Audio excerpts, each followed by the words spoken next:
খাদ্য বেসামরিক সরবরাহ ও ভোক্তা বিষয়ক দফতরের উদ্যোগে শুক্রবার প্রজ্ঞা ভবনে অনুষ্ঠিত হলো রাজ্য স্তরের ভোক্তা সচেতনতা সেমিনার।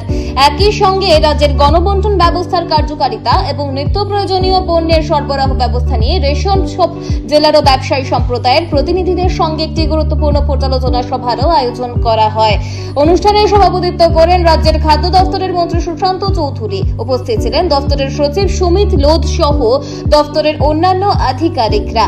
সভায় ভোক্তাদের অধিকার রক্ষা, স্বচ্ছ গণবন্টন ব্যবস্থা নিয়ে করা হয় নিশ্চিত এবং নিত্য প্রয়োজনীয় সামগ্রীর বৈঠক সরবরাহ বজায় রাখার উপর বিশেষ গুরুত্ব আরোপ করা হয়। পাশাপাশি রেশন ব্যবস্থাকে আরও কার্যকর ও জনমুখী করে তুলতে বিভিন্ন বিষয় নিয়ে আলোচনা হয়। মন্ত্রী জানান, সাধারণ মানুষের স্বার্থ রক্ষায় সরকার সব সময় অগ্রাধিকার দিয়ে কাজ করছে এবং ভবিষ্যতেও গণবন্টন ব্যবস্থাকে আরও শক্তিশালী করতে একাধিক পদক্ষেপ গ্রহণ করা হবে।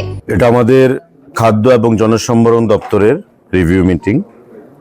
Director food, joint director food এবং অন্যান্য আধিকারিকদের উপস্থিতিতে আমাদের বিভিন্ন রেশন শপ যে ডিলার ভাইয়েরা রয়েছেন তাদের উপস্থিতিতে এবং আমাদের মার্চেন্ট অ্যাসোসিয়েশন তাদের উপস্থিতিতে এই রিভিউ মিটিং আমরা প্রায়ই অনুষ্ঠিত করে থাকি।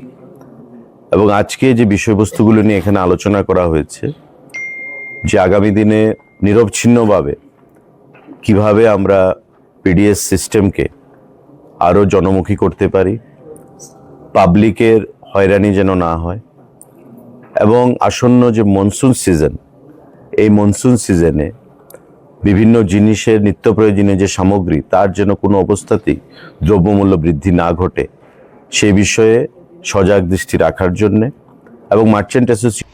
Bureau report, public now. আনন্দ আর ভালোবাসার দীপ্তিতে গড়া সমুজ্জ্বল পরমা, ঠিক তোমারই মতো। শ্যাম সুন্দর কোম্পানি জুয়েলার্স, আগরতলা, উদয়পুর, ধর্মনগর, কলকাতা।